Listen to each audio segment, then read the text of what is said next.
Ba sus đây nè từng óc khíaในក្នុងវីដេអូនេះខ្ញុំនឹងបង្ហាញអ្នកទាំងអស់គ្នាអំពីរបៀបនៃការរៀបចំ Workspace មានន័យថាជាផ្ទាំងការងារនៅក្នុងកម្មវិធី Adobe Premiere ដើម្បីឲ្យមានភាពងាយស្រួលនៅក្នុងការកាត់តវីដេអូបាទ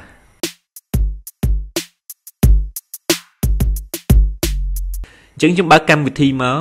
នេះកម្មវិធី Adobe Premiere របស់ខ្ញុំដែលខ្ញុំប្រើហ្នឹងគឺ version ឆ្នាំ2021បាទនៅពេលដែលយើងបើកមកហើយគឺផ្ទាំងកម្មវិធីវាចេញមកបែបនេះបាទចំណុចសំខាន់នៅត្រង់នេះគឺមានតែពីរទេគឺយើងអាចធ្វើការបង្កើតប្រជិចថ្មីឬក៏យើងមានប្រជិចចាស់ដែលយើងធ្លាប់បានបង្កើតមុនហើយគឺយើងអាចចុច Open ប្រជិចដើម្បីធ្វើការបន្តបាទអញ្ចឹងនៅក្នុងគណៈនេះគឺយើងបង្កើតនៅប្រជិចថ្មីបាទអញ្ចឹងវិធីនៃការបង្កើតប្រជិចថ្មីគឺយើងចុចត្រង់ហ្នឹងក៏បានយើងអាចចុច File យកពាក្យ New ប្រជិចក៏បាន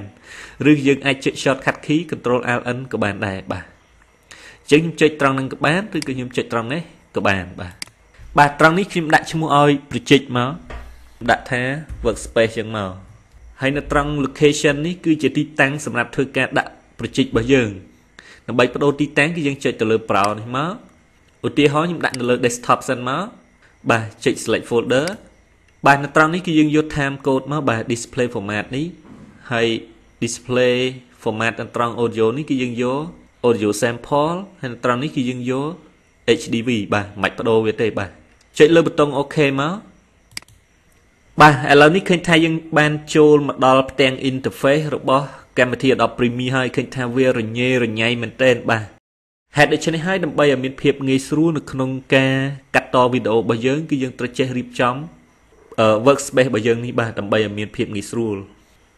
បាទអញ្ចឹងជំហានទី1គឺអ្នកទាំងអស់គ្នាចុចទៅលើ Windows មកនៅត្រង់នេះគឺយើងយក Workspace បាទវាមាន option ច្រើនដែលឲ្យយើងជ្រើសរើសបានបាទវាមាន assembly មកវាចេញផ្ទាំងមកបែបនេះបាទវាមាន style អីច្រើនទៀតបាទ caption អីមកបាទវាចេញមកបែបនេះគឺរញ៉េរញ៉ៃមែនទែនអញ្ចឹងយើងមិនបាច់ខ្វល់ទេអ្នកទាំងអស់គ្នាត្រង់ Workspace មិនបាច់បដូររញ៉េរញ៉ៃទេគឺយើងយក all panel ធម្មតាមកវាចេញរញ៉េរញ៉ៃបែបនេះយើងធ្វើការដោះនៅ option ណាមួយដែលយើងគិតថាមិនចាំបាច់បាទប្រជិចដែលយើងបង្កើតមកមិញហ្នឹងគឺមានឈ្មោះថា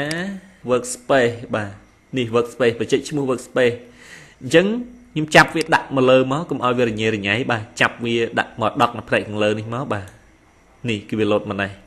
ហើយ media browser ខ្ញុំអត់ត្រូវការទេខ្ញុំចុច tray 3នេះមកយកពាក្យ close panel library គឺខ្ញុំអត់ត្រូវការដែរ close panel មកបិទវាចោលទៅបាទអានេះទុកសម្រាប់ប្រើ timeline គឺទុកសម្រាប់ប្រើដែរសម្រាប់កាត់វីដេអូ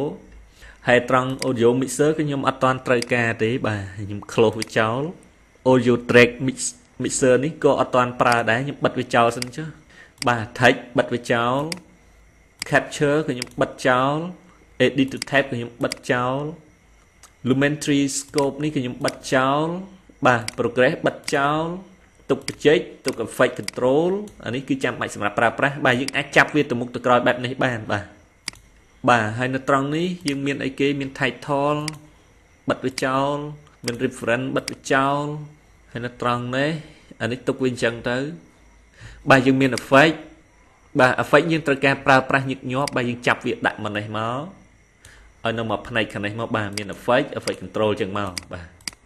ហើយអស់នេះយើងមើលទៅមានមួយណាចាំបាច់ដែរអត់បើអត់ចាំបាច់ទេទុកចោលនៅនឹងក៏បាន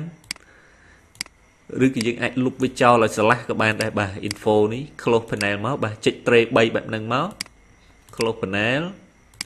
sound អីបិទចោលសិនទៅបាទ lumetri color គឺយើងប្រើបាទហើយនឹងសម្រាប់កែពណ៌បាទដាក់មកនេះមក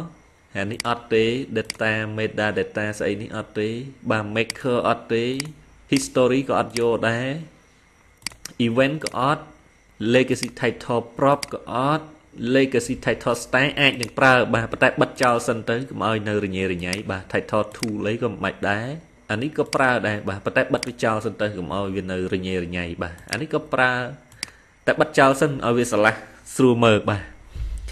ប៉ុណ្ណឹងគឺល្អហើយនៅត្រង់កន្លែងនេះគឺជាកន្លែងសម្រាប់កំណត់នៅ option ដែលអាចធ្វើការកែទៅលើវីដេអូរបស់យើងបាទវាមានសំខាន់ទាំងអស់នេះ3នេះដែលខ្ញុំប្រើមាន effect lumetri color នេះហើយនឹង effect control បាទចាំបាច់សំខាន់ហើយនៅត្រង់បច្ចេករបស់យើងគឺយើងសម្រាប់ធ្វើការទាញវីដេអូរបស់យើងយកមកដាក់ដើម្បីកាត់បាទហើយនៅផ្នែកខាងនេះគឺសម្រាប់ view វីដេអូរបស់យើង